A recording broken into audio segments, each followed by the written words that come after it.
It's time to make a breakthrough. What I say true, but love, it doesn't matter what God you pray to. It's deeper than religion or any belief system. It's the part of you that can't die, it's ever living.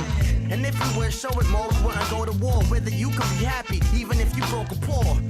And you could be rich, I heard that. But money without love is worth jack. Plus too much hate and your heart might turn black. It's wrong like drinking gin in the gym, trying to burn fat. It's not about cause or who has the bigger ice. It's about having the power to bring to life. Love, also known as a man's soul and soul. Without it, nothing can grow. Use it when your days become rough. There's a lot of us, but there's only one love.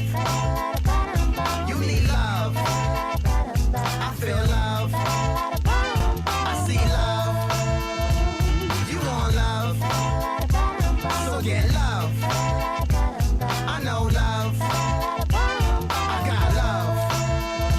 I show love. I use it every time that I write a song. And in any living thing, it is the highest form. With it I belong, and without it I am gone. It's a shirt if you never wore, you need to try it on. I use it every time that I fight a storm. And if the love is not right, then maybe I am wrong. Feel it in your chest like when you light a bomb. It's the reason I'm breathing and why I strong. It's why I work through the night until the first sight of dawn. I am a fighter, I ate a tiger since I was born. Love is why I do things that are amazing. It's why I stay humble and won't crumble or cave in. It is the fire in me that is blazing. Unlimited, so you don't gotta be craving. West when times on the best and become tough. Remember there's a lot of us, but only one love. You need love. I feel love. I see love. You want love. So get love. I know love. I got love. Come on. On the road that I only took, I found that the stories may differ, but there's love in every holy book. Please, smell the coffee and look awake. Usually it's the difference between good and great. It's always ready and doesn't need a rehearsal. Besides math, the only language is universal. It's the invisible guideline that connects us all. The safety net that catches me if I ever fall. It's fearless acceptance brings healing. The real thing is spoken without words, just feeling. It's selfless, silent but speaks volumes. Shows you the truth but never appears in costumes. It makes the impossible possible. Blind but sees better than those with vision. When things hurt or when you need some trust, know there's 6 billion of us, but only one love. You need love. I feel love. I see love. You want love. So get love. I know love. I got love. I show love. Good morning, y'all. Good morning. Giving y'all love this morning. Love. Love.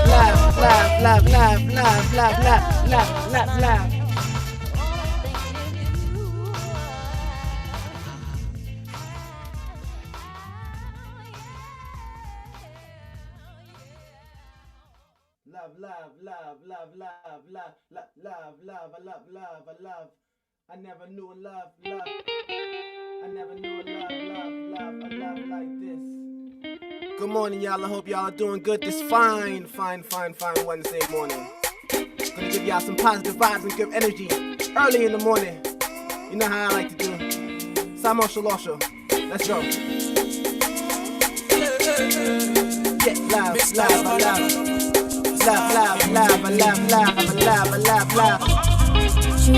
I feel to marry you. I feel to marry you, Nana. I feel to give you love. I feel to show you love. I want to marry you, Nana. I want to marry you, yeah. I feel to give you love. I go to east and west just to find my love. I go to north and south just to find my love. No, they play with my love. I beg no play with my love. Asaki no be gentleman, but he go show you love. Other girls tell me sorry. Mommy, now you be the realest. Anything I tell you say, mommy, no be lamba. Now you be the realest. Timba, so when you go so crazy, don't look for laugh, shade. Oh, let me move vibe, baby. I feel to marry you. I feel to marry you, Nana. I feel to give you love. I feel to show you love.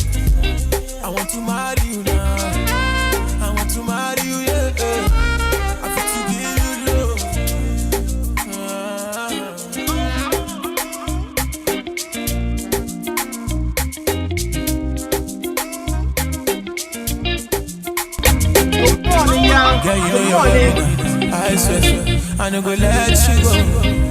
Yeah, you know your body. I swear, I no go leave you. Mommy bad, back, you silly. No. Mommy nice, mommy cute, with that chicken. Give vibes some positive I no go energy. let you go. And you see that I love you. Good vibes, good vibes. Good morning. See that I love you.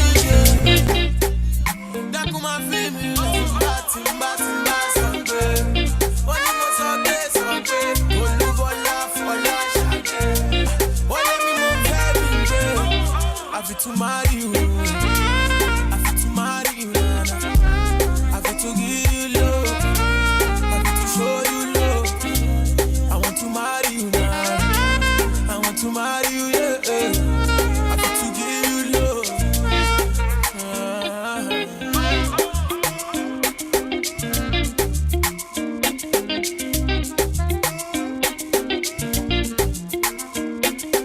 Jules, baby.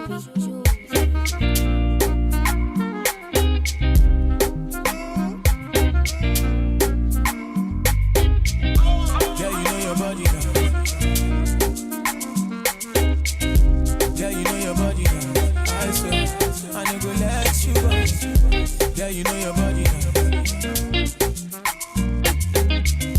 Yeah, you know your body.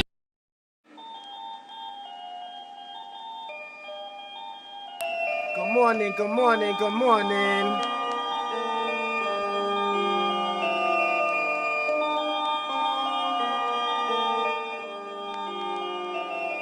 I'm not saying your religion is right. I'm not saying your religion is wrong. Listen. I'm not saying Jesus didn't exist. I'm just saying none of y'all never met the man. How y'all expect me to follow the holy book when y'all can't even agree on how the main character looked? Was he black? Was he white? Or maybe he was blue? Nobody knew, but we act like we know more than we do. My thoughts are without fear and original. Let's make it clear. I believe in God, I'm very spiritual. Thinking I'm dissing your religion, I ain't though. I refuse to believe just because you say so. Imagine finding all you was told lie, so I keep it between me and the Most High. Word to my heart's hurricane, my brain's lightning storm. I don't think the plot is as simple as right or wrong. How it started and how it will end is debatable. I'm just saying my religion is love. I'm not saying your religion is right. I'm not saying your religion is wrong. I'm just saying my religion is love. Divided we fall, together we strong. I'm just saying my religion is love. I'm not saying your religion is right. I'm not saying my religion is wrong. I'm just saying my religion is love. Divided we fall, together we strong. I'm just saying, listen. You missed my point of vision. If you get mad or offended at my opinion, no, it's mine. I didn't force you to listen, now listen. How do you get offended at what position? We all speak in unity, but I see division. Fuck a holy war. Peace and love is what you know me for. But I was told I was going to hell at only 4. If I didn't go to church, back then the kid thought. I don't believe in no devil with no pitchfork. I don't believe everything that I'm told. I'm not sold, and I won't be scared into being controlled. I pray at home, I pray when I'm alone. I don't need to pray in front of you, I pray on my own. If I've done wrong, Lord, forgive me, cause I know not. But I ain't following nobody like a robot. Some of y'all do dirt and judge more than a little bit. No, I'm not a saint, but at least I'm not a hypocrite. I'm not saying your religion is right. I'm not saying your religion is wrong. I'm just saying my religion is love. Divided we fall, together we strong. I'm just saying my religion is love. I'm not saying your religion is right. I'm not saying your religion is wrong. I'm just saying my religion is love. Divided we fall, together we strong. I'm just saying, listen.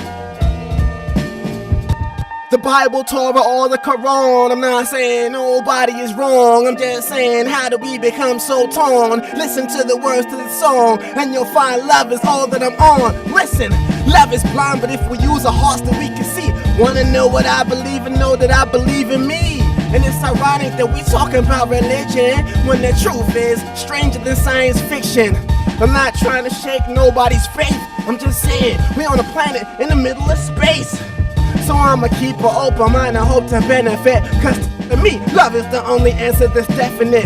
And when we realize that's the only choice to choose, We don't really need no book, we can destroy the rules. Dad said it best a few days before his passing. Just be good and good things will happen. I'm not saying your religion is right, I'm not saying your religion is wrong. I'm just saying my religion is love. Divided we fall, together we strong. I'm just saying my religion is love. Yeah. Good morning, y'all, and welcome to the Cymarshall show. I need a live DJ on air. Good morning. Peace, love, and positive energy, and welcome to the Cymarshall Law Show. I, most obviously, am Cymarshall Law Show. You know what I'm saying? So, today's date, March 3rd, Wednesday. I'm here to give y'all. Let me turn the joint down a bit. As per usual, I'm here to give y'all all the love and positive energy I can muster in my body for this Wednesday morning. And hopefully y'all can carry a bit of my positive energy throughout your day. You know what I'm saying? And give my positive energy to your positive energy. And give your positive energy to someone else. And that's how we keep moving. That's how, you know what I'm saying, the love goes round and round and round in a circle. Matter of fact, I got a dope quote at the end of the day from Khalil Gibran that says just that, but in the most poetic, beautiful way. So stick around for that at the end of the day, the quote of the day. But we have a very interesting show today. Before I get into that, I want to say the morning prayers. You know how we do, starting with the morning prayers. Let me just make sure everything is copacetic. All right. So, morning prayers. You know how we do.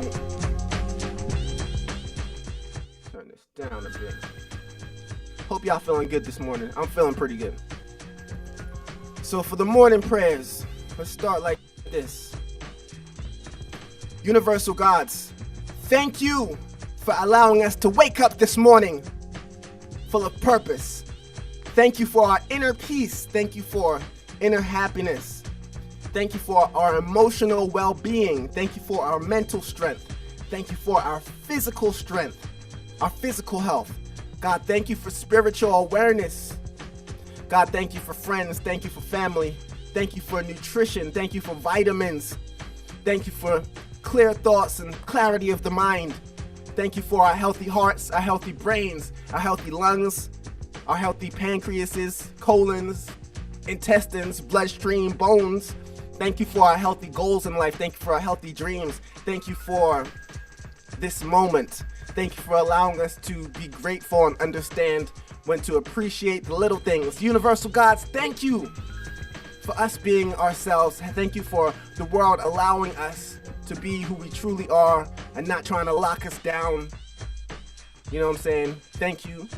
Thank you for the blessings on top of the blessings on top of the blessings. Thank you for blessing the babies, and thank you for blessing the elders.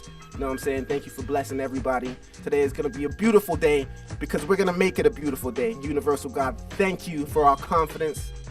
And thank you for today. We appreciate it. Yeah. So today's show, I wanted to call it episode 45, The Love Pandemic. The Love Pandemic. And I started off with two joints today. One of the joints I played was Love by Cymarshall Law. My man Venomous 2000 did the video, and I'm happy that I'm able to show y'all videos now. The other joint is called Give You Love, and it's by Jules. And then I went into My Religion is Love, because that's one of my favorite songs that I've ever written. As you can see, I'm rocking the hoodie nowadays. I'm about to start selling the My Religion is Love hoodie, you know what I'm saying, the Cymarshall Law joint. And I just feel like right now we're in a love pandemic. I feel like the pandemic we're going through, there's a pandemic underneath that's going on, right underneath everybody's noses, and I feel like that's the love pandemic. I feel, matter of fact, not the love pandemic, the lack of love pandemic. That's more accurate. And I feel like this is going on a number of levels. And the first level I kind of want to speak about that I feel like no one's really talking about is the lack of love pandemic that might be going on in your own homes between maybe you and yourself or you and your significant other. Because I'm getting the feeling that from a majority or a good amount of the world that this pandemic has made their for lack of a better word, their sex life, their life with their significant others or their potential partners, I've actually come to realize that not everybody is getting what they need love-wise during the pandemic. So it's like a lack of love pandemic, because not only are people stressing out because they haven't been able to touch people are in their own homes, and it's like the pandemic is not very sexy, if you know what I'm saying. You know what I'm saying?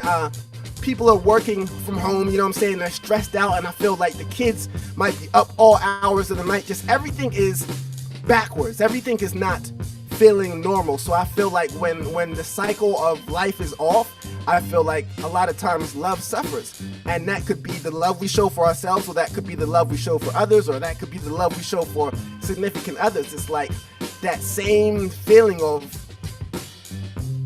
passion and love that you used to show for someone is like not the same all the time, because it's like either you're always seeing them because you can't get out of the house, so it's like you don't get a chance to miss them at all because you always see this person, or it's like you're not.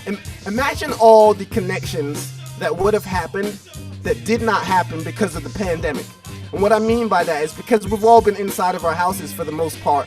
There have been a lot of people that went inside, the pandemic without a partner. And then it was like highly difficult for them to find a partner because we all walking around with masks on our face and nobody wants to get talked to. I mean, imagine me walking up to a girl during the pandemic with my mask on, trying to kick game. It just don't sound right. It don't sound right. I mean, if someone, as a matter of fact, anyone who's tried to talk to me during the whole pandemic with a mask on, I look at them like, bruh, 6 feet. 6 feet. 6 feet. What? and I was a claustrophobe anyway. I already didn't like people next to me. You know what is funny as hell? This whole pandemic thing with being 6 feet apart, that was me anyway. So I'm like, oh, y'all just acting like how I acted on a regular basis. The only thing that's just, tearing me apart is that I can't go to any hip hop shows. And that's where my true love lies. So it's like a lack of love pandemic on so many levels. You know what I'm saying? So the lack of love of the things we want to do, like this summer. Last summer I didn't go to the beach all summer. I love going to the beach. So that is something that I'm lacking in my love, because I love the beach and I wasn't able to go to the beach. I mean, I could have went to the beach, but every time I looked on like ABC News and I saw 2,000 people at the beach, I was like, nah, I ain't going to the beach. So with this lack of love pandemic, the question now becomes, what are we going to do about it? You know what I'm saying? How are we going to fight back? How are we going to survive? Because I'm telling you, there's a lack of love on levels. I'm seeing people who went into the pandemic fit and in shape, and I'm seeing them right now, and they looking real crazy. They looking real crazy. They've grown, extra layer of fat or two. You know what I'm saying? They have fallen out of their good habits because it's just so easy to stay in your house and do nothing. So it's just a lack of love all around. But I'm here to tell y'all, you gotta love number one. You gotta love yourself, because if you don't love yourself, guess what happens? If you don't love yourself, then it's hard to love other people. You know what I'm saying? And then when you're walking around with some type of hurt or stress in your heart, stressed out people stress people, you know what I'm saying? Hurt people, you know what I'm saying? So it's a lack of love pandemic. So what are we gonna do about it? Self-love is the best love. I often say it. But it's like, if you don't show yourself love, how are you going to show your partner love? And a lot of times, I feel like when you show yourself love, you show others how you need to be loved. So if you're walking around not taking care of yourself, if you're walking around not showing love, that's exactly what the universe is going to reply back to you with, you know what I'm saying? And it's like crazy because a lot of people don't understand that. My man Josh the other day, he said to me, look, Sai, you know what else is going on? There's a lack of spiritual awareness. This is a lack of spiritual awareness pandemic. And I was like, yo, Jay, you got an idea right there. Because you know what? It's the same thing as what I'm saying right now as far as the lack of love pandemic. Because, Cymarshall law believes that the highest form of yourself is the human spirit. And the highest form of that spirit is love. So there's a lack of love pandemic, and there's a lack of spiritual awareness pandemic. People are going around as if what they're doing right now is not going to have a big impact on their future. And I'm telling you, the universe sees all things. It sees all things. And I feel like love is the strongest energy on the planet Earth. And I feel like when you lack that, you're lacking part of what your life could possibly be. And whether that's you giving love to your partner, or you giving love to your children, or your mother, or your whoever it could be, I feel like there's a huge lack of that right now. And I feel like we could do with an injection of love. So I'm here to give y'all all the love and positive energy in my body, and just remind y'all to keep the love involved. Yo, go back to the gym. Work on your dream. You know what I'm saying? Do something nice for your partner. Do something nice for yourself. Because there's a lack of love going around right now. Today, I want you to go out and do something randomly kind for somebody. And don't expect anything in return either. Because that's what real love is. It's when you give and don't expect anything in return. You know what I'm saying? It's a pandemic on love, and without you giving your love, how are the rest of us gonna survive? How are you gonna survive? So it's a lack of love pandemic right now, and all we can do is do the best we can do and give a little love to the next person. You know what I'm saying? So yeah, my name is Cymarshall, and we're gonna keep it moving. It is 6:24. We got a lot to get into today. Yesterday I released a joint with my man MacGyver Knowledge, produced by Corey Slater. It's a joint called Tiebreaker. And Corey, who produced the joint, was actually talking about it yesterday on his Facebook. And he was saying that song he was about to throw out. And you know, Corey's a producer, obviously he loves music. And he was saying that song he was about to throw out a long time ago. Then coincidentally, he had put it on SoundCloud, and he also put it on like a beat CD, and somehow the beat CD got into my hands by way of my homeboy MacGyver Knowledge. And the same beat he was about to throw away that he loved making because he played the piano by hand, I found it and I loved it. And I rocked on it, and then MacGyver rocked on it, and you know, it became a joint. So I put the joint out yesterday. It's called Tiebreaker. Yeah, this is the Cymarshall Law Show. We're going to come back with the book of the day. We're going to come back with the movie of the day. And we just going to keep it moving like that. Yeah. I hope y'all feeling good this morning. Filled with love and positive energy. You know what I'm saying? Yeah.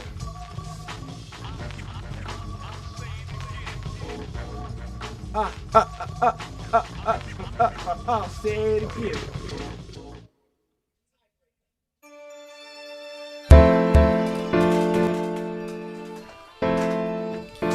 My skill is deliberate. Hip hop is my girl. She's an exquisite chick. I'm hitting it. Not like Bobby the Miratic. Gifted mewing. Room for improvement. I still tickle the clitoris of the movement for my amusement. King of the North. Got you turning south. You choke, but I'm no joke. I'm with the smoke like a burning house.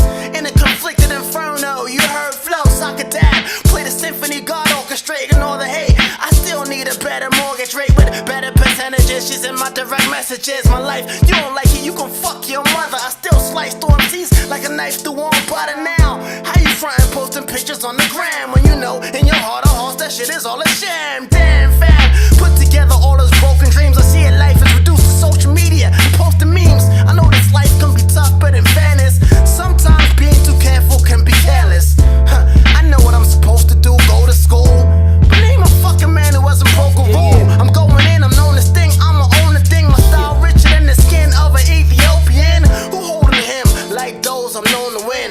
Cymarshall ought to do it for the culture king. Lord forgive me, I'm sinning, got crooked ways. Every day I pray, never taking for granted my days. Back to the basics, back to the basement, digging through crates. It's something like elation, let's face it. The game done changed from what it used to be. Started as an opportunity, now it's abuse to me. For that green piece of paper, paper rape. No time again, I break it. Okay. I'm on it. Look, cheaper than a $2 hoe. That's why I work hard on that blue collar flow. Yo, I'm smarter than a school scholar, bro. On a mission for the new dollars, though. So, with the eyes of Eli, even though blind, I can see fine because I'm conscious. Got scruples in a deep mind. Snakes in the grass have me mistaken for a sheep. True more than they can swallow, got them sucking on my meat. Success is no accident, I'm just that unique. I remember when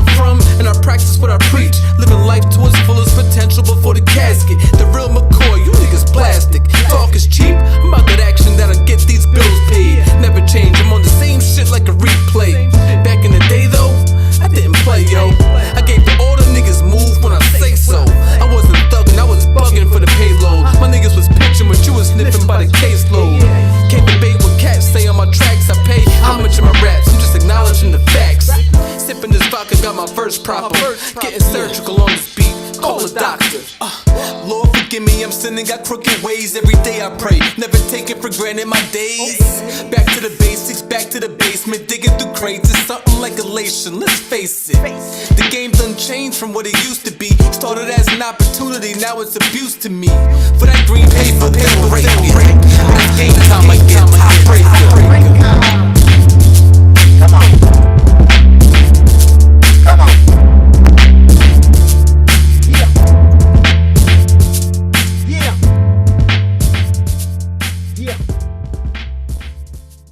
Yeah.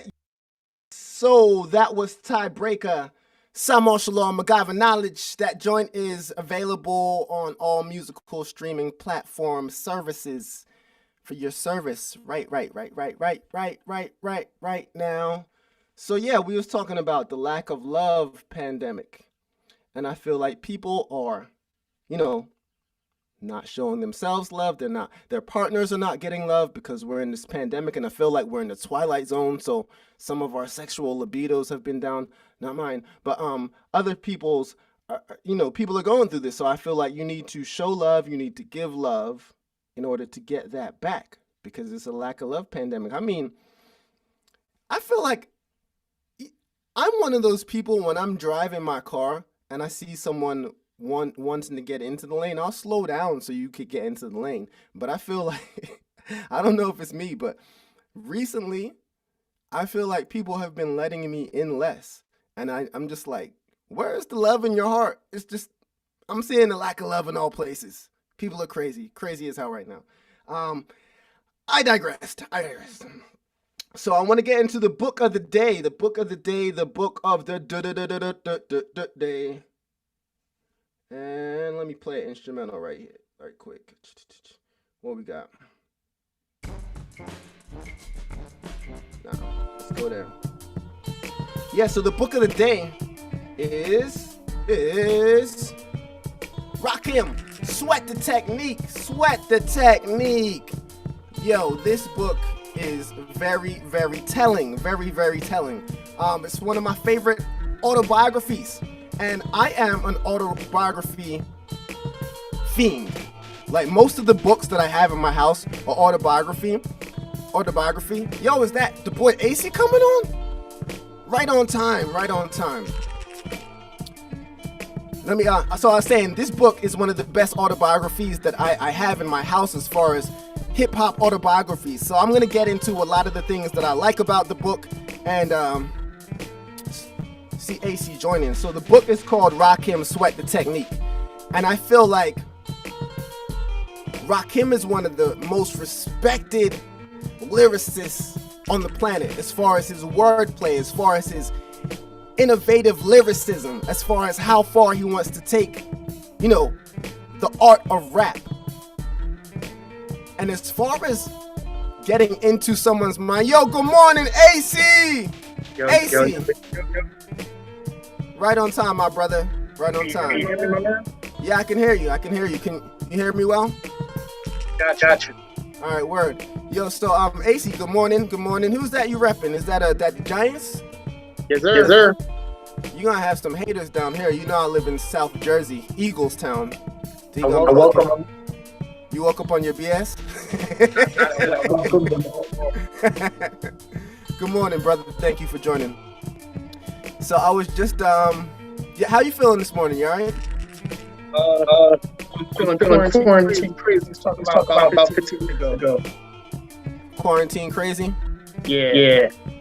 Oh, we man. we get back to that, but yeah, feeling great on last. Good. I like the hoodie and the Scully matchup. We're almost the same today with the hoodie and the Scully. You know what I'm saying? I did this because I need an edge up. I don't know about you, but I'm gonna keep it 100. Your boy always likes to look fresh, and you know what I'm saying. I'm gonna look fresh even when I got a Scully on. Kind of crazy. So yo, that's another thing. I was talking about the lack of love pandemic, and I always like to look fresh, right? And I feel like that's something that I love to do. And I know it's like a material thing because, you know, clothes are materialistic. However, I feel like a lot of people are letting that part of themselves go during the pandemic, because when I do go to like Wawa or Walmart, people are looking real crazy. When I've been to the mall, people are looking like they rolled up out of their beds and just walked into the mall. So that fresh part of themselves, I feel like people are losing that, and that's part of us all going crazy. It's like, why would we even get fresh in 2021? Well, here's the thing with me. I think everyone likes to get. I think it's a delay or an echo. I don't know if you're hearing it, but I think everyone likes to get fresh. But I don't care to let it get a little crazy. So you know what I'm saying, with the growth and you know what I'm saying, the cuts you're talking about. Yeah, I'm gonna get a little crazy. Yeah, at the end of Demons of Our Memory video, I had the worst haircut, and people were like, "Damn, so that's the first time we seen you without a cut for a while." I was keeping it real. I was trying to show what I was going through during the pandemic when people weren't looking. But anyway, I digress. Let me get into the book of the day. I had just started. I was saying, Rakim, Sweat the Technique is one of the best autobiographies that I've read, and I'm a big autobiography guy. I've read, you know, everyone's joint from Anthony Kiedis to, you know, Jay-Z to Common, you know, everybody, anyone that's slightly music. You not even have to be hip hop. So what I like about Rakim's book most is that he takes, as far as him being a hip hop MC, he's one of the most well-respected MCs. As far as his lyrical wordplay and all that, and his knowledge that he kicks over the mic. And so I really wanted to get into his head to see like where his artistry drive comes from. And I found out a lot of things. I found out the way he writes his raps is like a jazz musician. The way the jazz melodies go up and down, he kind of tries to follow that with his lyricism. I've never heard it put exactly like that before, except when sometimes producers say they like to make the melody part of the beat first. So what he says is that he pretty much writes to the melody, and that's a hell of a way to write, because it's like you have to stay on beat in your head, because you know the drums help you keep the beat. So if you're rapping to the melody, it's like your flow, there has to almost be a drum going on in your head if you're writing to the melody. And when I think about Rakim's flow, you know, his flow is like kind of like, I don't want to say monotone, but it's straightforward. And I think he told a story in the book that I thought was highly dope, and it goes to as far as like MCs and artists knowing themselves. And the story he told, I don't want to get too deep into it, but he was in the lab creating, I believe it was My Melody, one of his first joints with Eric B. And it was being produced by Marley Marl, and Marley Marl was telling the brother like, yo, come with more energy in your raps, come with more energy in his raps. And Ra kept kicking his raps like we know and love Ra to kick his raps. And mad times Marley was kind of getting frustrated with the brother. And, you know, at the end of the day, MC Shan came in and, you know, he tried to make Rakim change the way he was flowing his flow, but Rakim never changed it. And that is the Rakim that we all love today. And I think that just showed me that you should know who you are, because a lot of times in life, I feel like new fads or fashions happen or whatever. A new artist gets hot, and I feel like a lot of the industry decides to just follow that artist. And at the time, in the beginning of hip hop, I don't know if y'all remember, y'all should, but like the first MCs were kind of like shouting and kind of out there, like the LL Cool J's and the Run DMCs. So when Rakim came along, for him to totally flip it around and be very like almost, I need another word besides monotone, but it's almost like monotone. So beyond his rhyming style, Rakim spoke about him being an athlete. He almost made it into like, you know, the big leagues as far as football. He was an excellent football player. And I feel like a lot of times, we spoke about this last week. Harry Belafonte was saying that he's an artist in everything he does. No, that was 2 weeks ago. And I feel like a lot of times that there are parallels between sports and there are parallels between music. And I feel like I agree. I feel like Rakim was an artist in what he did as a quarterback. And I didn't know he even played football, but the way he described his upbringing and you know, he came up in Long Island in Wyndham, Long Island. Shout out to the whole Long Island massive. I know some couple people from Long Island hit me up and said they'd be listening. But yeah, so Rakim, not only was he a budding musician at a very young age, he was also an athlete. And I feel like, I was an athlete. I know AC was an athlete, and I feel like our direct competitive nature from being an athlete is kind of what we take into being a musician. And I feel like word, and I feel like period. Right, exactly, life period. So some people, they're like tenacious in the office, or they're like mad attentive to detail, and they're always bang on it. But it's like these people are artists all across the board. So if they have that competitive nature on the mic, they probably have that competitive nature on the soccer field or on the basketball court. They probably have that same competitive nature in the office at work. And this is something that Rakim spoke about. And I feel like that is not spoke on enough. I feel like someone needs to make a Netflix documentary talking about the parallels of athletes and the parallels of musicians, artists in general, and how they can be intertwined and joined in through music. I feel like a lot of artists, love sports, and a lot of sports players love music, especially hip hop. We've had a lot of MCs, a lot of basketball players especially come out and rap. We had Allen Iverson. We had Kobe, rest in peace. We had Shaquille O'Neal. We had Damian Lillard is pretty nice. Damian Lillard is very nice, actually. Let me stop it. But so this is just the competitive nature all across the board that either comes from sports into music or from music into sports. And Rakim spoke about that a lot. So I really appreciated that. Not only that, during his come up, it was a bit after Run DMC and LL, so it's kind of interesting to see how he came up and how he kind of got into the scene, because he was a lot younger than them. But as y'all know, Rakim always seemed very knowledgeable just about life in general. And he said he got that way because he used to be hanging on the strip. From a young boy, Ra was hanging on the strip, and that's where he started to learn about, the nation, 5% is all about life, and he brought that street knowledge into his raps. And I feel like a lot of times people, back then, it was cool to have knowledge of self. It was cool to, kick knowledge in your raps. There was a point in time in hip hop, that's all people were doing. And then there was also a point in hip hop where it was like you got played out for trying to bring a message in your music. So Rob brought it back to why he was bringing that message in his music. And I feel like it's something that I feel like a lot of young people could get a lot of insight from, because I feel like, young people are just going all over the place right now. So I want to read a paragraph out the book where Rai's kind of talking about being yourself and following your path and your purpose. And check this out. So this chapter is called Originality. In the early days, originality was part of the hip-hop ethos. A distinctive style was part of any rapper's identity. Originality speaks volumes for artists and writers at all levels. Sometimes discovering who you are and what makes you unique helps you to find your style. What comes from your mind makes your art different from everybody else's. Take advantage of that. It's what attracts people to your art.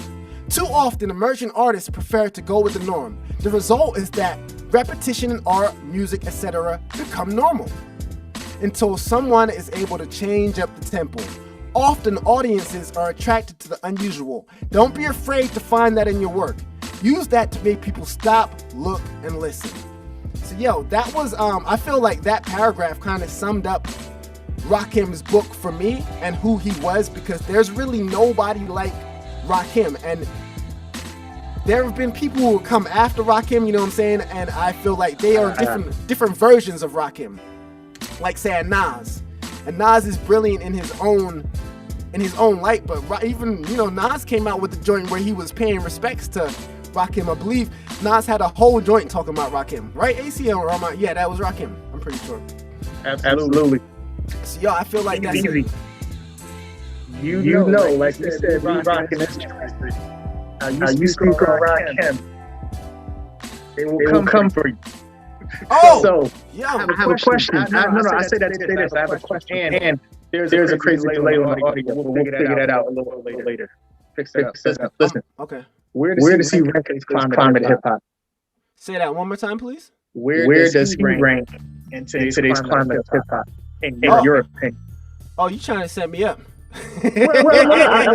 So listen, you know how they got generations, and people will say Jordan was this, and then the generation after Kobe was here. Yeah. Then you have LeBron. Same thing with boxing, Muhammad Ali. Then there was Tyson.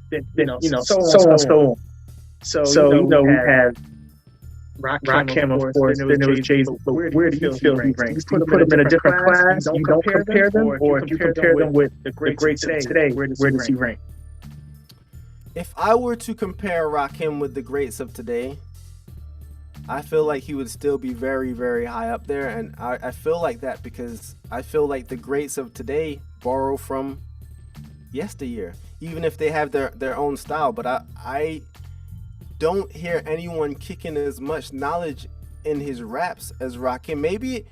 Maybe there are some, but they've branched off. Like Rakim, that's who he was. Like he didn't veer off into anything else. Like that was his lane. And I don't know if there's been an MC of that caliber to do what he does as well. So I still have to put him high up there, like really, really high up there. Even though, he's not dropping as many albums as he used to drop, I just feel like Rakim is still that boy, that man, the God Rakim. So yeah, I love this book. If there is anything I didn't like about this book, I would say that it wasn't longer.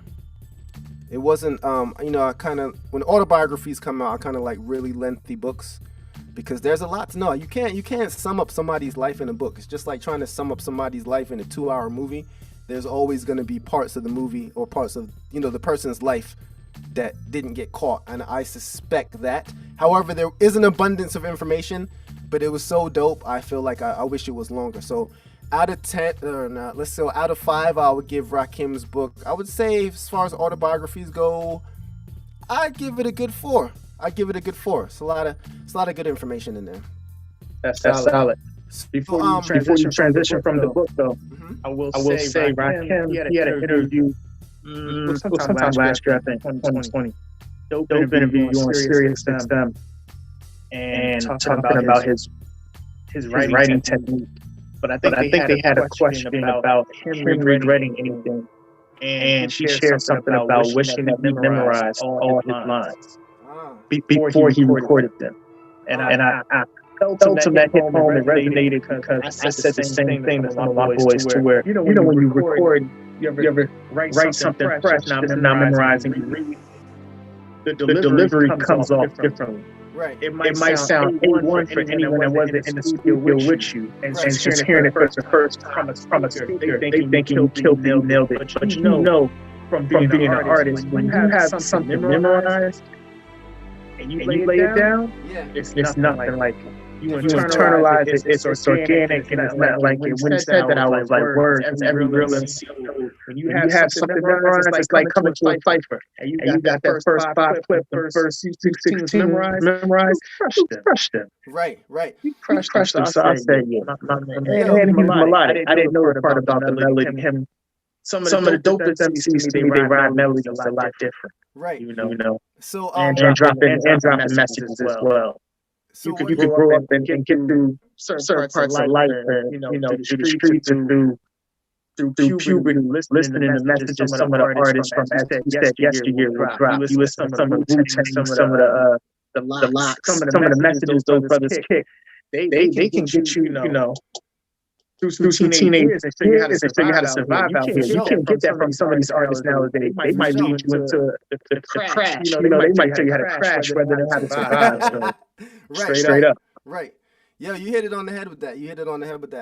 So yeah, the parallels between sports and music and memorizing. I think that's another thing. It's like when you are an athlete and you are just prepared for the game, you kind of go into the game almost on autopilot because you've practiced so hard. And I think that's kind of what you were saying as far as being a lyricist and memorizing your raps. Like you can go on the mic and just kind of do your thing and kind of let everything, land where it lands because you've practiced it so much that it's going to be on point. So I think it's kind of the same with sports and music. So that's a very good point. Thank you for bringing that up. So yeah, man, I want to get into, so that was Rakim's book. I highly recommend it. I think y'all should check it out. the boy Rakim Allah. Sweat the Technique. Check that out. Have you seen him live? No, I've never seen him live. Have you seen him live? Yes, I've seen him live. He kills it. My man. Yo, I don't have the answer. That's a rhetorical question right there. I've seen a lot of people live, but I've never seen the God live. I've seen KRS live, but I still, Rakim, KRS, two different energies. So I'd love to see Rakim. Well, we get into that, but we're gonna do that one day. Yeah. So I wanted to get into the movie of the week, and I feel like it's a dope one, but I'll let AceWonda take it away, my man. Oh man. United States versus Billie Holiday. Where do I begin? I'm gonna start by giving a rating. Okay. This thing was. I'm leaning towards 4.5. 4.5 out of 5. I'm gonna lean towards a 4. Let's get into the rating right away. I'm leaning towards a 4.5. I love this movie. Yeah. It was dark. Yeah. I wasn't expecting it. Yeah. And sometimes I wish everyone that could be watching this had already seen the movie, because I want to drop voice. But listen, you know when some movies have some of the coldest lines you've heard in a while? Yeah. The scene where they was in the park. She was with her friend. And the new man that had came into her life was oh my days. I almost had to pause the movie, fam. Listen, I did pause the movie, and I stopped. I said no, my man did. For anyone watching, this dude drops one of the coldest lines. It's a controversial line. I gotta let people watch it, but my man was cold. My man was cold. Cold as ice. But man, she had a super crazy, turbulent, successful life. I'm kind of ashamed that I really didn't know so much about it. Mm-hmm. You know, as far as her battling her demons, right. And they delve into it. But let's just talk about abuse growing up as a child. They touch base on that. Addiction that was sprinkled throughout the whole movie. And her impact for who she was for the Black community at that time. That I knew about, but as far as surrounding her and things she was hiding, internally, every day to kind of walk on that day, that was a lot. And shout out to the actress. She did a hell of a job. I damn near her role could be for a nomination. She killed it. Yeah, you know what I have to say about her? I feel like her name is Andrea Day, and she is an artist. She's a musician. She's a singer. I didn't know that. And Billie Holiday's nickname is Lady Day. I always feel it very interesting when someone's real life name kind of connects them to the movie. So her last name is Andrea Day, and she ended up playing Lady Day. I always feel like, did the universe do that? Like, just something I thought about. I feel you. I tip my hat to actors that I realize like some type of discipline to either get the role or just crush the role. I say that to say, no, she lost about 40 pounds. Did she? Yes, she did play that role. And anyone that I've known to kind of be able to put their body through that type of discipline and take on a role, it's something that is not easy. So I've always heard of let's say 50 Cent or Mark Wahlberg, or usually I know of actors of a certain caliber, to be able to do that. And I think Christian Bale, he had an extreme weight loss through one of his earlier movies, but that says a lot, man. Yeah. That says a lot. And dedication. Yeah, I think we got over that audio delay too. sound a lot better over here. But yeah, what do you think, man? What do you think about it, and how do you feel about it? And then, of course, what do you rate it? Well, I love autobiographies, like I was saying. Can you still hear me loud and clear? I hear you perfectly. Interesting. And your delay is gone. Great. Do I sound as good as I sounded before? Sound great to me. Interesting. So yeah, I out of 5, I would give it. I'm struggling not to give it a 5 because I really enjoyed it. I'll come back to that, but it's high up there. Like I was telling the listeners earlier, my favorite type of book is an autobiography. So, flip side, my favorite type of movie is autobiography. Movies. So, I feel you. Being able to actually see what I read about her on screen was crazy. I mean, the actress, as you said, she played a brilliant role. Like, she really brought her to life. I feel like Andrea Day should get a lot more roles because of this. Definitely. Like, Bam. Absolutely. I felt like she was born to play Billie Holiday. You know how some people, they just feel like, when they see, like, when I see the new Spider-Man, Tom Holland, I was like, yo, the way he's moving and talking kind of looks like he was born for that role. But there's probably a lot better examples than that. I just feel like the movie on levels all had the perfect characters. Like, even her husband, the grimy one, the dark-skinned brother, when he came on scene, it's like, yo, certain people have that villainous look to them. Just like, yo, you were born to play the villain. His presence. His presence. I'm like, yo, this is a cold motherfucker, man. He's a cold. And then, all the actors in the movie, all the men she dealt with in the movie, and that's the other thing. They kept referring to her enjoying men, and it definitely showed in the movie. And I feel like a lot of times I feel like people in general might turn to a male or woman for companionship when they're going through inner turmoil. And I feel like she definitely was going through inner turmoil from the beginning of the movie to the end, because her, it started crazy.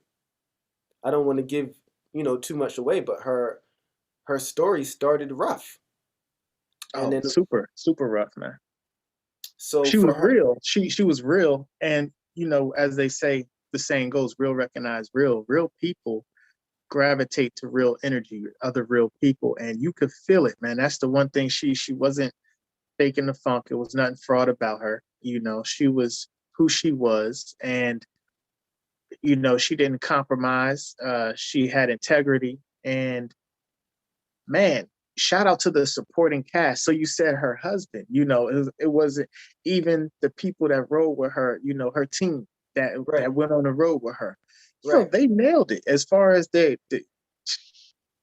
actors and actresses. And then the boy, Soldier Boy, who they call, what was his name? Jimmy Fletcher, the character Jimmy Fletcher in the movie. The boy man boy from Snowfall.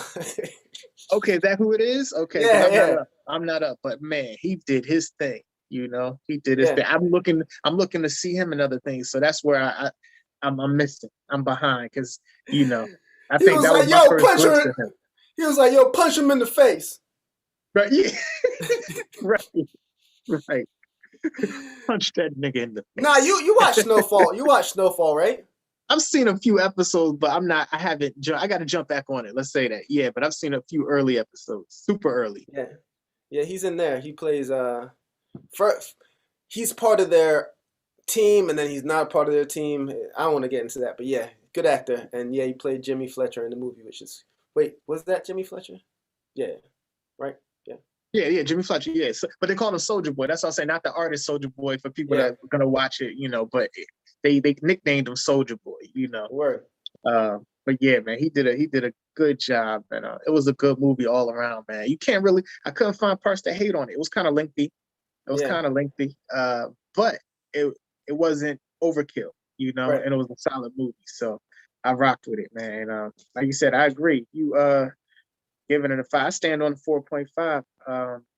The soundtrack, man, so I didn't get into actually listening to the soundtrack because we're musical, and so I want to actually be able to touch base on the soundtracks of each movie. I wanted to talk about the soundtrack last week on that last movie, but that's neither here nor there. But the soundtrack, I'm actually going to try to get into today. I'm not sure if it's going to be solely Billie Holiday songs or how they sprinkled the soundtrack for the score, but I'm looking forward to listening to it because I'm sure with the release of this movie, you know how sales go. I'm sure more people are going to be streaming Billie Holiday. She's going to have a spike in, hits and streams and everything. Yeah, and, for sure. So deserving, man. So deserving because I remember when I first got on Erykah Badu, everyone was talking about the comparisons and how, they kind of she reminded them of Billie Holiday. And when I first heard, I had to go start listening to Billie Holiday because I wasn't up so much on her. I heard of the name, but I wasn't too much up on her catalog. So this is going to kind of make me revisit her stuff. And man, people are going to fall back in love with her, after this. Yo, no doubt. You know what I kind of want to harp on? Strange Fruit. So a lot of times when people bring up Strange Fruit, they bring up Nina Simone's version. But Nina Simone came after Billie Holiday. So what I want to speak on is the strength Billie Holiday displayed at performing that song during that time relentlessly when the government was on her ass. You know how brave you had to be? Rebel. Yo, imagine you performing at a show and every time you look up, every time I go to perform My Religion is Love, I'm seeing that CIA or FBI somewhere in the back. I don't know if I would be able to get through the songs. Like I would keep looking but she was fierce. She was like, yo, F them motherfuckers. This is who I am. This is what the people need to hear. And for anyone who doesn't know, the song Strange Fruit that she sang was named Song of the Century. And not only that, it was about the lynchings and the hanging bodies that kept going on during that time. And it was just like, it had to be spoken about, and the government didn't want that song to be out because they felt like it riled people up. It made them mad. It made them angry. And it did. But that's not to say our struggles shouldn't be spoke about. It's almost like them telling us to not talk about our struggles. And who does that remind us of? Colin Kaepernick. Because Colin, absolutely. Colin wanted to kneel, and they wouldn't let the man kneel. They were trying to kill the man because he was kneeling, fighting, standing up for, people of color. And then Andrea Day, or I should say Billie Holiday, in her own way, was doing the same thing, going around the country singing, Strange Fruit. But they just were trying to shut them down. It's like they don't want us to do nothing. They want to hurt us, but they don't want us to speak about our hurt. It was almost parallel to what was the movie on NWA. When they were performing F the Police, fuck the police, and they were always waiting for them on stage, like, y'all boys try to come through this town and perform that, what's going down. Know what I'm saying? They were rebellious. They was rocking out anyway. So you had to kind of, like I said, the credibility, the integrity they had to where the song was bigger than them. It was actually for the people and speaking on to what was going on, in their culture at the time. So they had to play it. They had to perform it.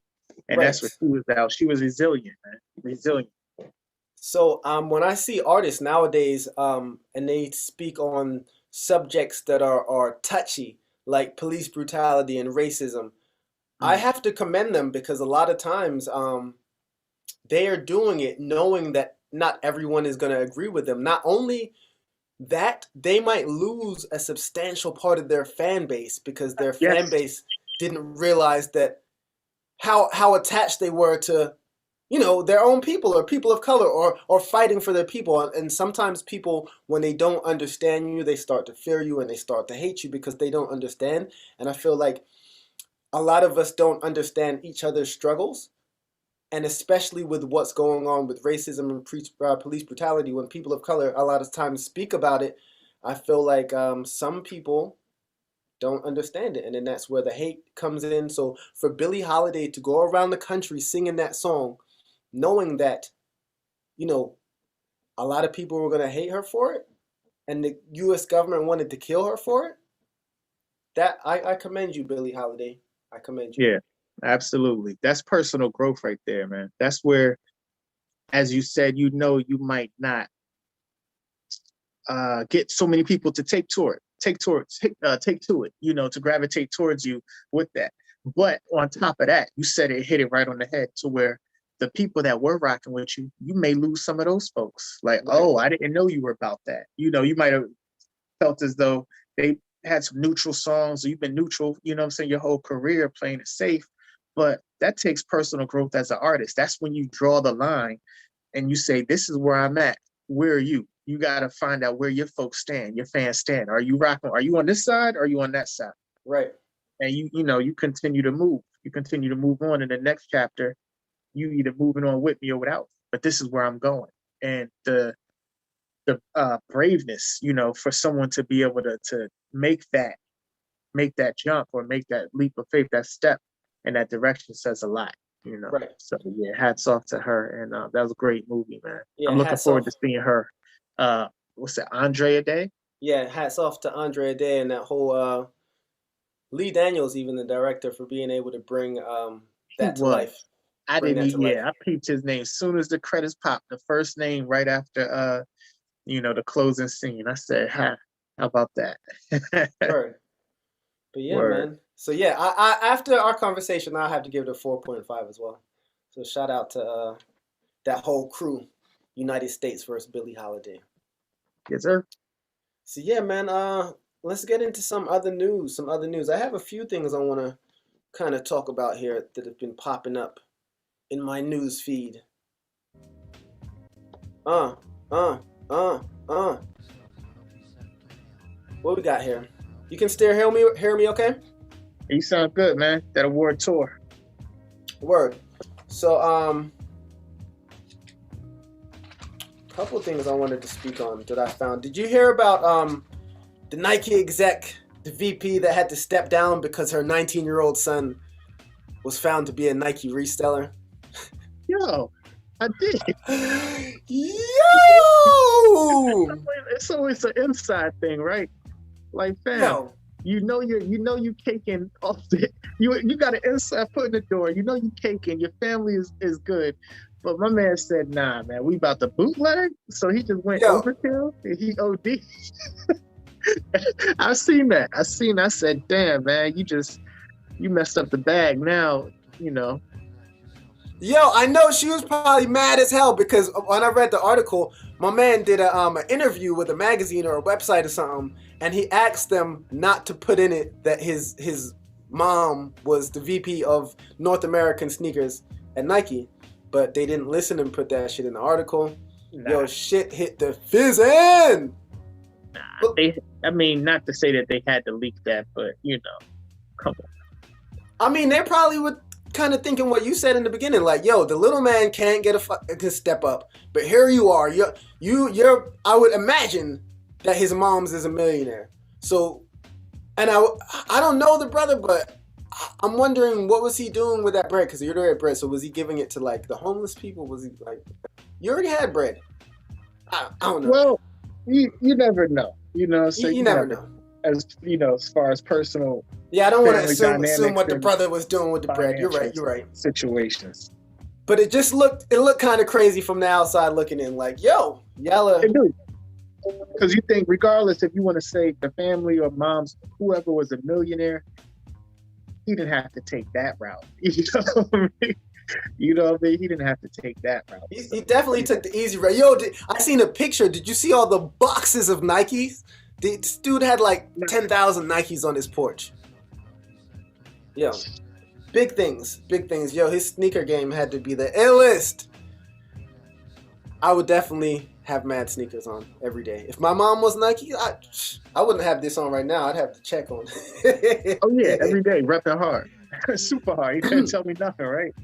What else did I hear? I heard there's a third vaccine coming out, and it's being put out by Johnson & Johnson.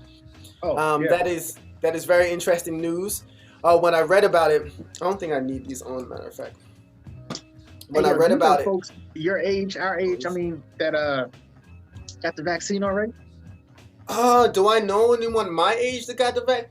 Yeah. Do I know? Yeah. This is very interesting. What's what I got going on over here? Well, Living and learning. So do I know anyone that's got the vaccine that's our age? No, I definitely don't. I did, however, see a clip of Wendy Williams yesterday saying she is not getting the vaccine.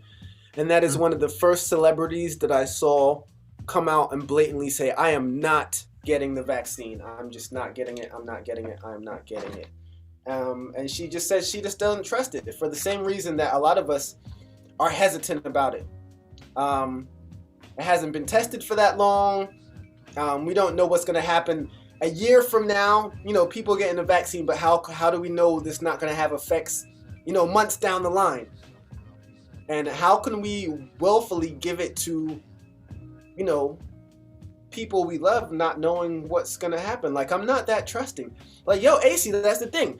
You talked about the whole United States versus Billie Holiday. Fam, I am not that trusting in the U.S. government. I'm so sorry. So I can't. No. And I'm not saying that I'll never take it, but I've never had the flu vaccine. And I seem to be okay. I don't know. I don't want to sway anyone to get it or to not get it. I'm just saying that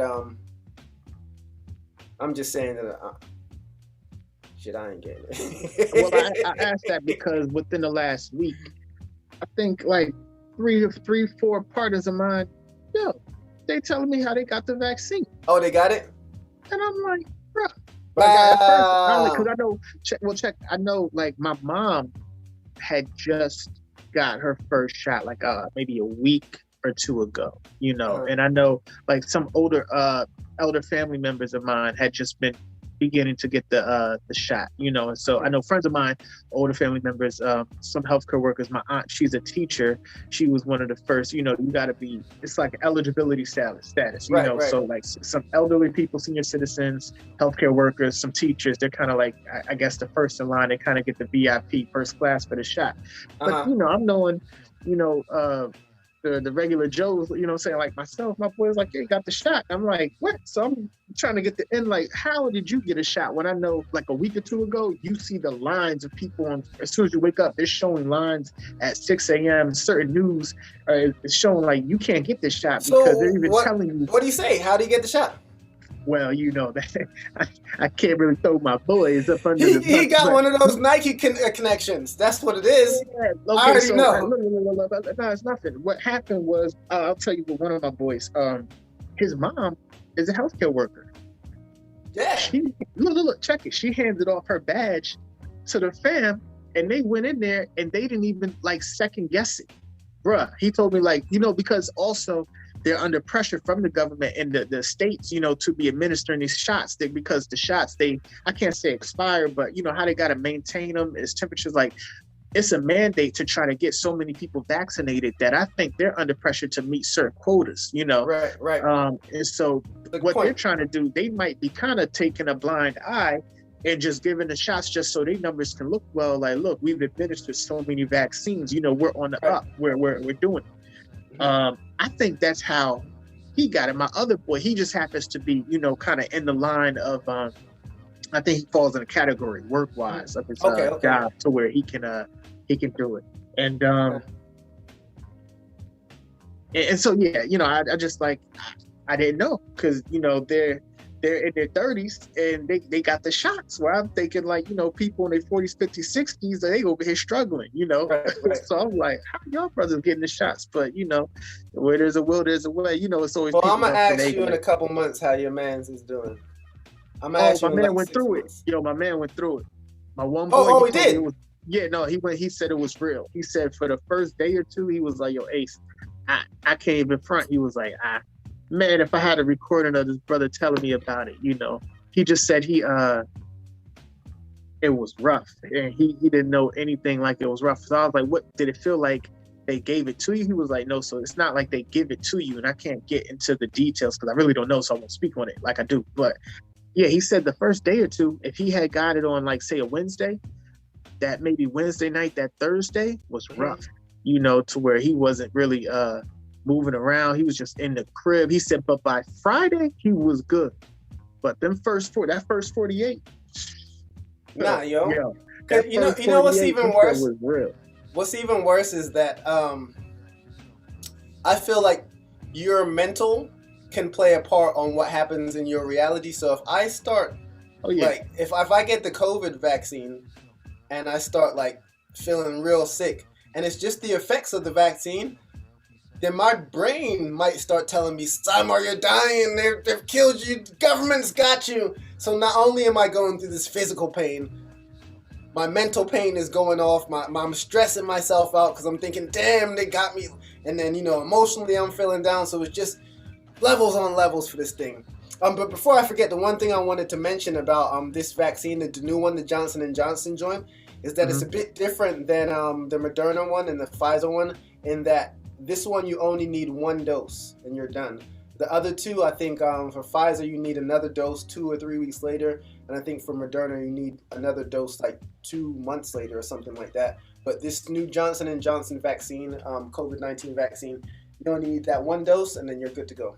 So. Oh yeah, well then that's a wrap. Everyone loves one and done. You know what I'm saying? So yeah. if they have the option, I don't know how they're going to administer it as far as certain locations. People also love, I guess, convenience. So if the spot right up the street, a few minutes away from you, they're doing it with 2 shots, they still might rock and go to the spot that's doing 2 shots versus them having to go 5 or 10 extra miles for the one and done. But if you got both of them at the same location, yeah, people ain't gonna try to come back and do a repeat of a shot. It's gonna be one and done, and yeah, Johnson gonna facts. Yeah. Word. So moving right along. What else did I find out? Texas lifted the virus restrictions and rescinds the mask mandate. I saw that. I think I saw that last night. I think it said Texas and Mississippi, whatever link I saw or clicked on. It said no mask and 100% capacity for like outside and restaurants and spots. Right. Isn't Texas going through enough right now? I think I need to holler at some of my folks in Texas and see what's really good, man. I did. Yeah? Yeah, it's looking real crazy. Oh, man. Okay. Yeah, buddy. So, yeah. Next topic, right. Texas, I pray for y'all. I love y'all, and I hope y'all stay safe on every level. We gonna get this through. Look, when it starts stuttering, he not sure about what he's saying. I was about to say we're gonna get through this together, but I was thinking about Texas, and I was like, y'all in there alone. I'm joking. They the guinea pigs, right? People gonna see how they perform. How the whole state does, because I don't know if I like that idea, because I was thinking about that too, because I know it's a lot of people of color in Texas, and I'm always got my eye on the government. Like, why them?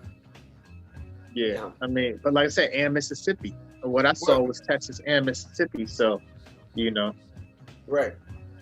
Suspicious things, to say the least. What else I got here? I'm hearing yesterday to bring it back to some hip hop shit. I'm hearing that we might get a Ghostface versus Raekwon versus. Son. You know what I was thinking about that? My first thought is, how are we gonna have a versus when these some of my favorite songs, them brothers are on the same songs together? Like, are they gonna like play one guy's verse off the same song and then play the next verse?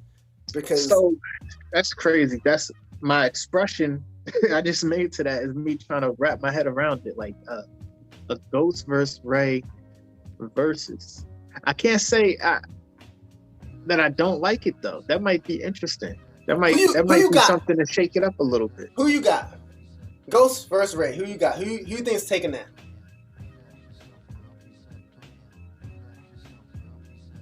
You trying to set me up right now. You did it earlier to me with something. Set me up right now. All right, I'm gonna go with my gut. My first gut feeling. Oh man, you doing this to yo?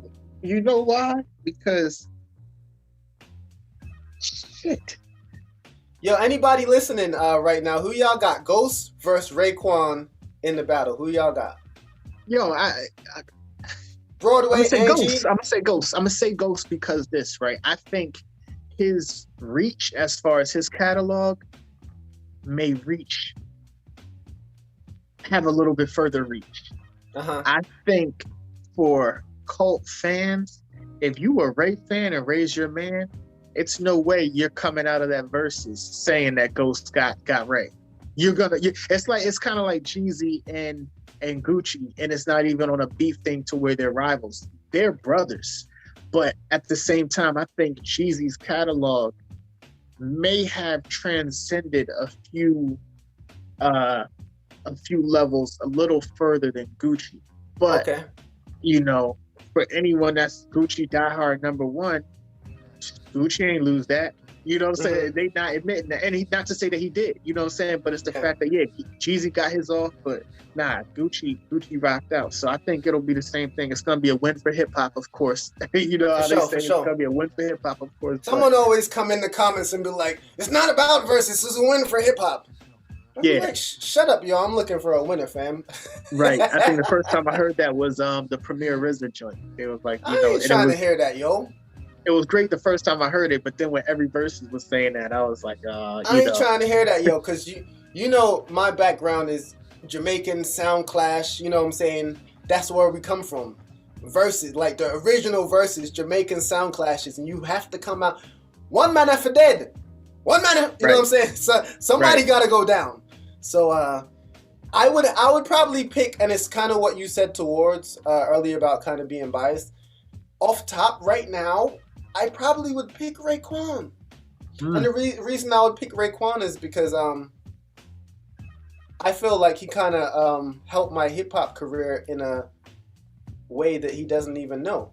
And I don't know if I've ever said this out loud or in any interview, but when I was like 13 or 14, I was in I walked to the local supermarket, and right next to our supermarket. Wait, let me ask you something. Do you hear me better when I'm speaking into this mic, or can I just go like this? You good with or without it? I feel like it's the same pretty much. Whatever you changed earlier, change something with the dynamics, because I know exactly what I changed. Yeah, but now you equal. You equal, mic or without the mic. I hear you good. That is wonderful, wonderful news. We're getting so much closer to the perfect show. Oh my God. I almost thought I had the perfect show today as far as audio and everything. It's coming. It's coming. From next Friday on, I think we should be good forevermore. Thank God for rocking with me through all, my F-ups. And come on, bro. It is what it is. But you said he was getting you through some of your career when you were 13, 14. Yeah. So I walked down to the supermarket, and this is back when I used to steal comic books. I probably just came out the bookstore with like 10 comic books down my pants, and I went into Easy Video.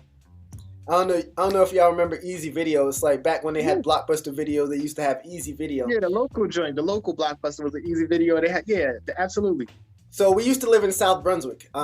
So I walked into the South Brunswick Easy Video on Route 27, and who do I see but the God walking out with swinging gold chain? And I was with my man Earl. Me and Earl just stood there like,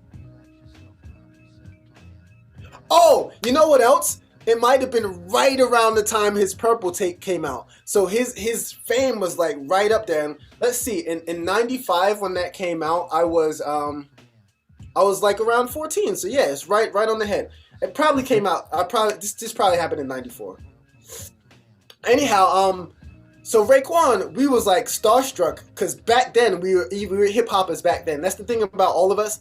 We didn't start being hip hoppers like late in life. Like some people start loving it like when they're like 16, 17, 19, 20 when they go to college. But for like me and you and our friends like Broadway, fam, we was deep in within the midst of hip hop when we was like 10 to 11 years old. So when I seen Raekwon when I was probably like 13, I knew exactly who the brother was. And most, so when I seen him and I was like, I didn't say anything. Then me and my man Earl followed him into CVS. Like we was like down here. Back then, Raekwon was taller than me. Word. So we followed his ass into CVS, and then finally we pulled some shit out from the back of our pockets. We kind of jumped in front of him, and we was like, "Can we get an autograph?" And he was like, "Yo, peace. Yeah, y'all could get an autograph. Y'all got a pen?" And we had a pen. He signed it, and then he said, he's the first person that ever said to me, "Be safe." He was like, "All right, be safe." And I was thinking, be safe from what? This is South Brunswick. Yeah. But the fact that he spoke to us and he was kind, it made me like his music even more. From then, it's kind of like when you meet someone and they're a good person, you kind of like F with them. So I always just liked Raekwon off that. He was a good dude. And then, I think he had he lives in Jersey, so a lot of times you'd hear stories of Raekwon. Like I know my man Broadway seen Ray in the gym. I know a lot of us used to work at Wendy's, and we used to hear Raekwon used to come through Wendy's on Route 1. So yeah. Yo, Ray is one of the people where his style, man.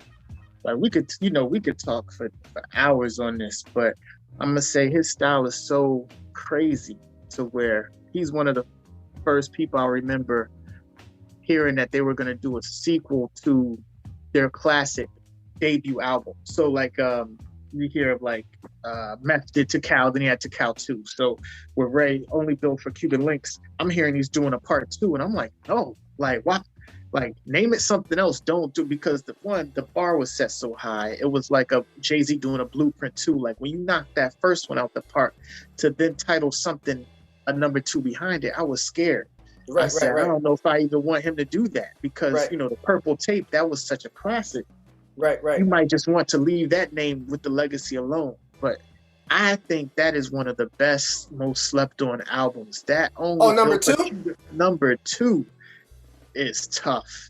When I mean that joint is hard, it is hard. And what was the single off that? I just right at the top of my head. It's right at the top of my head. I can't tell you if it was like Broadway, I know you know. What was the single off that? I don't remember no radio single, but it was hard as nails though. I gotta remember. For joints, he had so many joints on there. I said, man, this brother, he superseded my whole expectations, man. He made me eat my words, I said, man.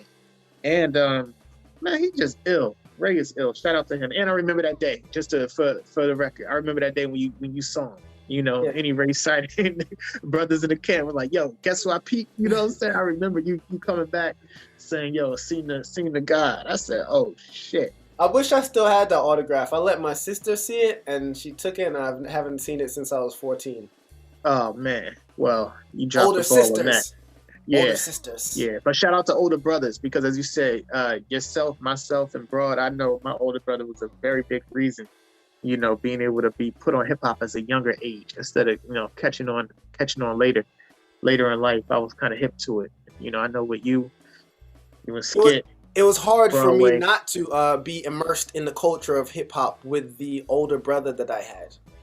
Because he definitely was immersed in hip hop before we even came to America.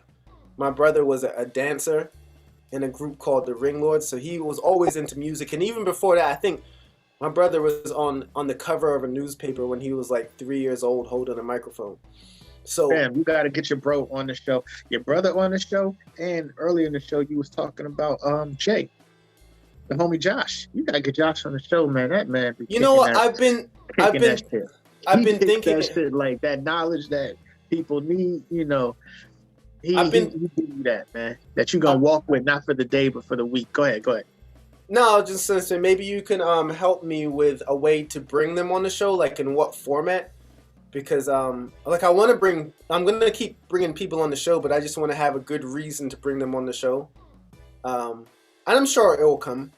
So if you ever have any ideas on like what format I can bring, because I want to speak to a lot of like just regular people. There's a lot of people that I have interesting stories, and a lot of times the most interesting stories are from regular folk. I don't even want to call regular folk because there's all something special about all of us. But what I mean by this is that it's not just celebrities or the big artists that have interesting stories. The regular people have some interesting stories too, because it's like I want to know what's going on in your hood, what's going on like on the street level, not just the shit we see on TV. So maybe some of the best stories. Maybe that's what I'll do. Some of the best stories. So yeah, I'm with you. We figure it out. Yeah, we'll figure it out. Yeah, I keep looking at myself in the camera, and I keep seeing like it looks like I'm wearing that Nick Cannon head joint. I thought you were. I was gonna talk to you about it after the show. I wasn't even gonna bring it up right now. I'm fucking with you. This is not the Nick Cannon head Erykah Badu head wrap. Nah, yeah, yeah. Oh man, they say that's what Nick Cannon has that on when he hotepping. Yeah, man. Shout out Nick Cannon. Ain't you? Yo, I heard my man got his show back. I heard Wildin' Out is coming back. That's a good segue. That's dope.